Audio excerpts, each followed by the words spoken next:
Prechádzal som sa pri sumraku okolo jazera. Z výšky doň padala voda a jej šum rozrážal ticho.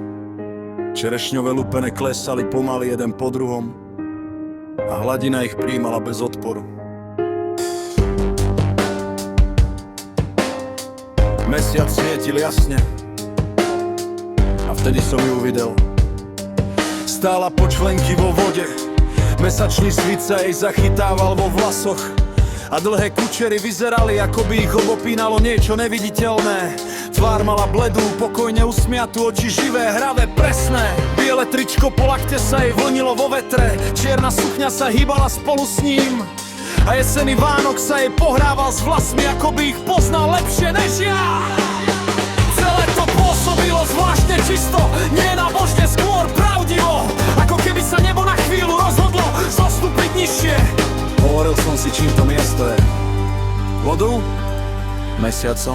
Nie, bola to ona a ten okamih. Bez plánovania, bez slov som ju poboskal. Sekunda sa natiahla, nevedel som, čo príde. Potom mi bosko petovala. Zastal som, nevedel som, či snívam, ale vedel som, že si to zapamätám. Vzali sme sa za ruky a len tak prirodzene sme kráčali popri jazere, kým sme nenašli starú loď. Fungovala, aspoň vyzerala, že áno. Neváhali sme, vstúpili sme do nej a pádlovali preč od brehu. Čln sa ticho klzal po vode a unášal nás do stredu jazera.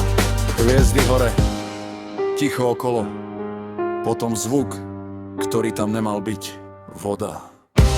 Viera v člne, panika, kričala, ja som nekričal. Podal som jej ruku, povedal jej, čo má robiť, nepustil som ju. Doplával som s ňou na chrbte k brehu, studení, vyčerpaní, ľahli sme si do trávy.